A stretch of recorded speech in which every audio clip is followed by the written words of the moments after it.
Almost every single franchise of the Nintendo IP has been touched by gambling or gambling themes in some capacity. But why do these magical games for cash have such a stranglehold on a company that would rather have you believe that they are the most family-friendly franchise in the industry? Well, believe it or not, Nintendo has a deep history with gambling, money, family drama, and even the Yakuza, all of which can be traced back to one man.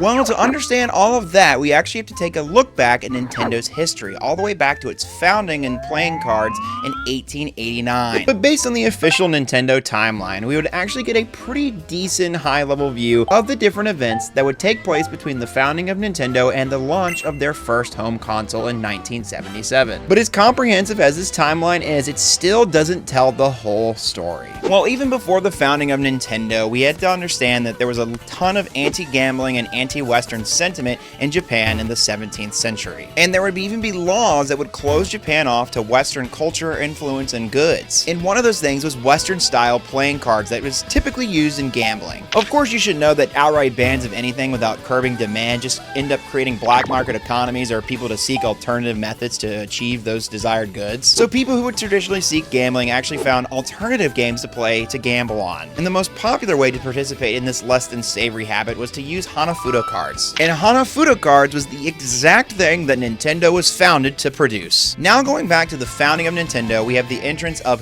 Masahiro Yamauchi. Yamauchi's early life would attempt to see him become an artist, but to pay the bills, he would actually end up working at a cement factory. Where at said cement factory, he would gain the attention of the factory owner, Naoshi Yamauchi, where he would grow quite fond of Yamauchi and actually later adopt him as his heir to the cement business. And Yamauchi would actually adopt the name Yamauchi. And now with his newly adopted name Yamauchi, he would actually continue to run the cement factory in parallel with the new company that he founded, Nintendo. And Nintendo's sole business model was to produce and sell the previously mentioned Hanafuda cards. And while gambling wasn't the card's explicit intended purpose, they definitely became popular for gambling and gambling addicts throughout the country of Japan. And the popularization of said Hanafuda cards would actually come from Nintendo's early dealings with gangs like the Yakuza in the early 1900s. So even the earliest bits of Nintendo's history is soaked in crime, gangs, and of course, gambling. And while business was good for a period, Nintendo's dealings and reputation with the Yakuza and other gangs would gain them a bit of a rocky reputation. And it was this turbulence plus some internal family struggles that would cause the greatest shakeup to Nintendo's business and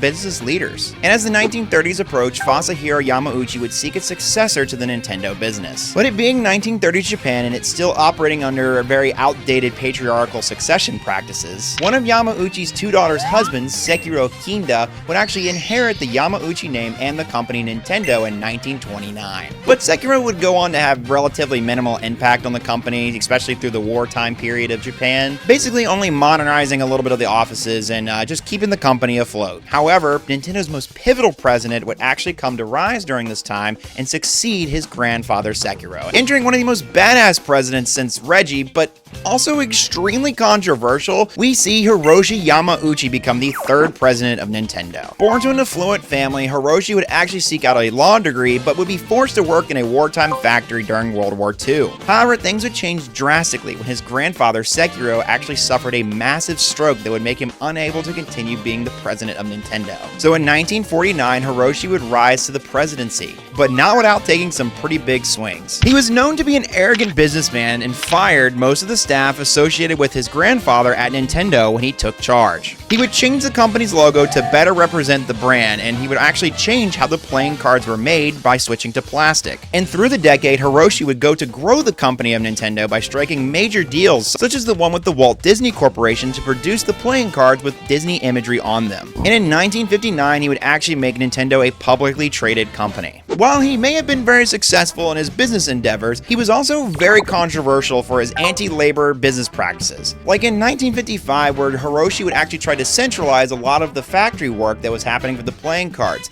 But in the process, he was actually trying to lay off a ton of staff. So all of the factory workers collectively went on a hunger strike. But instead of meeting demands or even trying to meet them halfway, Hiroshi just ended up firing almost all of the staff that went on strike and scraping together the remaining into one central location. because this was 1950s Japan and there wasn't a ton of labor laws to actually protect these people, unfortunately. But that is just a taste of Hiroshi's ruthlessness and scummy business dealings when it comes to being the president of Nintendo. Hiroshi would expand Nintendo's business efforts into a multitude of things like instant rice and cabbie services, but the thing that was the most controversial was his love hotels. This love hotel business was actually fairly successful money-wise, but it would garner a new relationship with the infamous gang, the Yakuza. They had a backdoor deal with Hiroshi and Nintendo that they would use the string of love hotels for prostitution, other types of crime, and of course, gambling. I know I finally mentioned gambling, but I promise this is where it all comes together. Hiroshi would actually be a pretty frequent flyer at these hotels, actually cheating on his wife on multiple occasions, and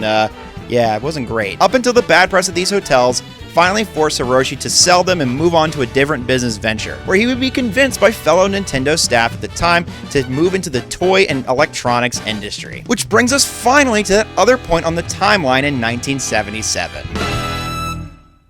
So as you can see, long before Nintendo was even making video games, they have a very long and corrupt history that it was just soaked in gambling left, right, and center. And you guys think that they were greedy nowadays with the Nintendo Switch 2? I mean, this is nothing close to that stuff. But this gambling-filled past would actually continue on throughout the rest of the 70s, 80s, 90s, and so on through Nintendo's almost entire history.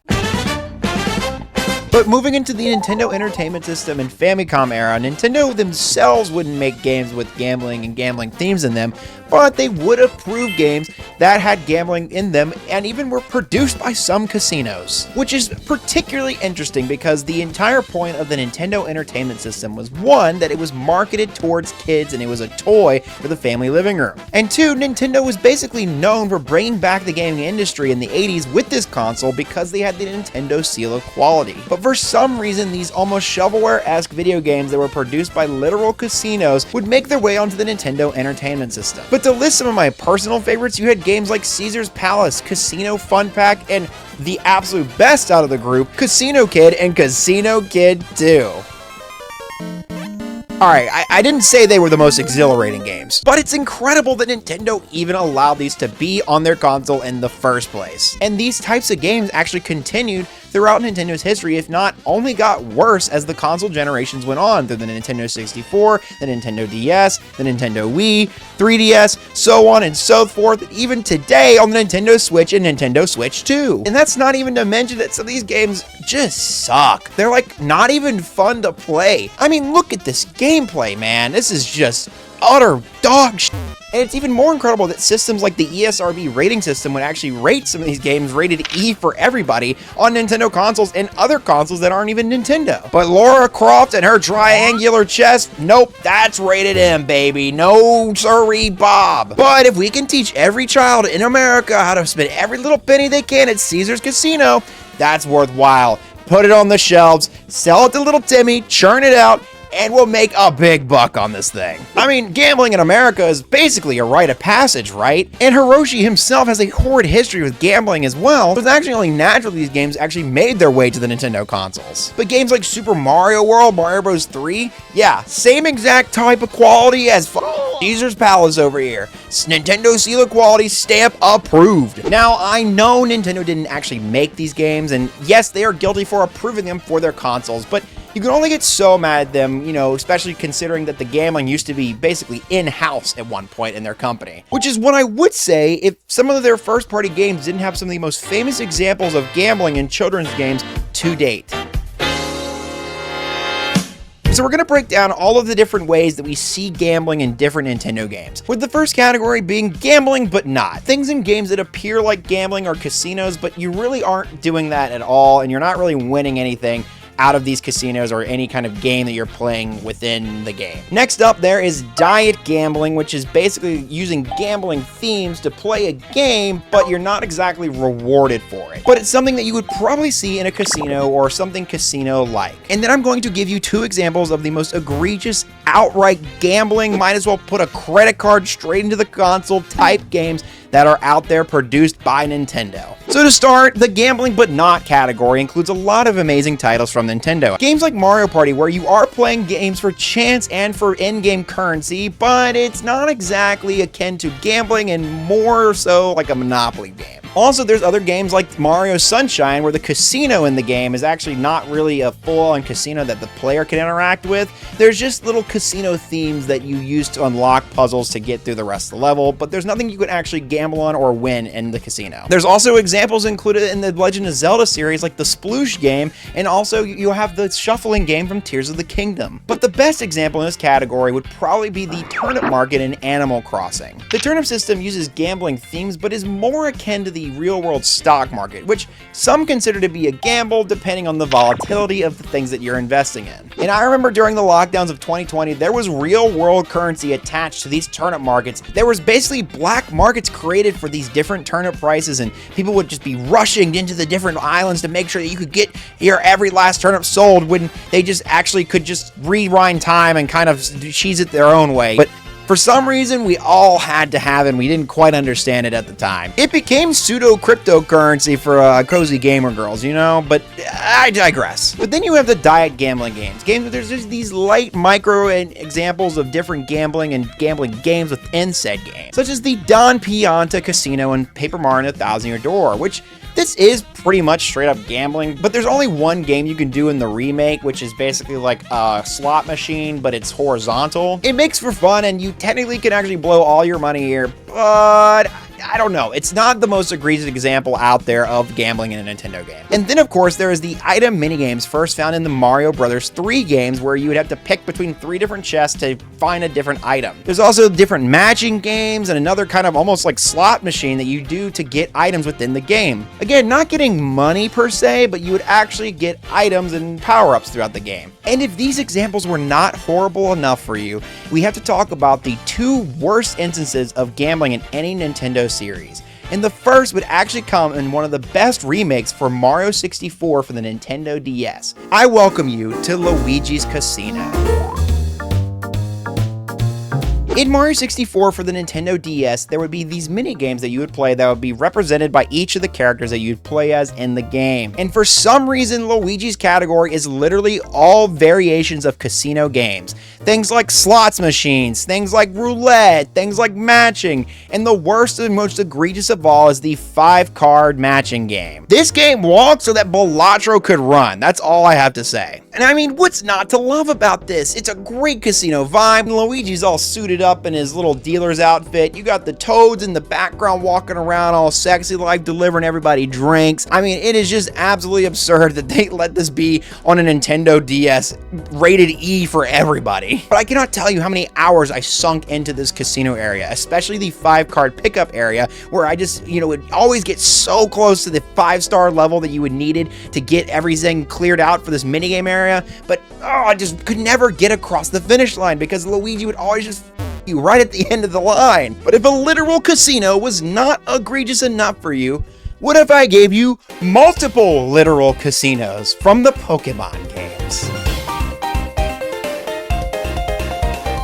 I mean, starting off in the Red and Blue and Fire Red and Leaf Green remakes, you'd have casinos where they would run actual slots, and it was also hiding a literal crime syndicate in the building that they made. I mean, this game would see you gambling your in-game currency so that you could get different prizes, different moves for your Pokemon, and also literal Pokemon, which I think is like extremely illegal. But thankfully, most of the other casinos in the different Pokemon games are not as bad as this casino. Like the Platinum Casino is basically the same thing, but at least it's not housing the crime syndicate. They just own the whole town, basically. But it does get a little bit less egregious once you go to the Voltor flip tables in Heart Gold and Soul Silver. It's not as bad as straight up slots, but it's still gambling at the end of the day, and instead of putting the mortgage all on black, you're actually just going to put it all on this one tile that could have a Voltor that would just explode not only your self-esteem, but your entire livelihood. However, I think the worst casino example in all of the Pokemon games has to go to Pokemon Emerald. I mean, this one had all the slot machines of generations prior, but then you also had Pokemon Roulette, baby. And as somebody whose favorite gambling game is roulette, this thing is addictive. I mean, it's the same as any roulette table, but the odds are just a little bit more in your favor and they're not as divided up.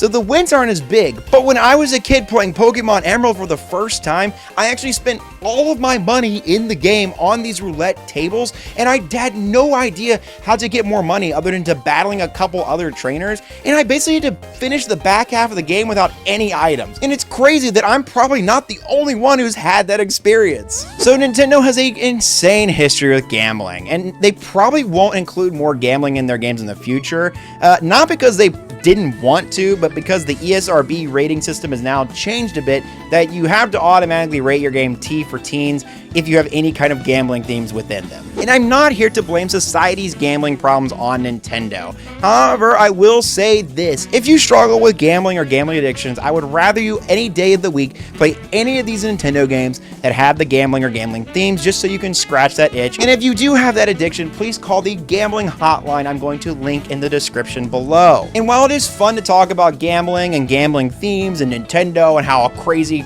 corrupt, and crime-filled Nintendo used to be back in the day, gambling as a whole is a very addictive thing, and is a big problem, especially nowadays with all the different sports betting apps and the availability of gambling to you, the people. So if you do like gambling, maybe stick to Luigi's Casino so you don't bet the actual mortgage away.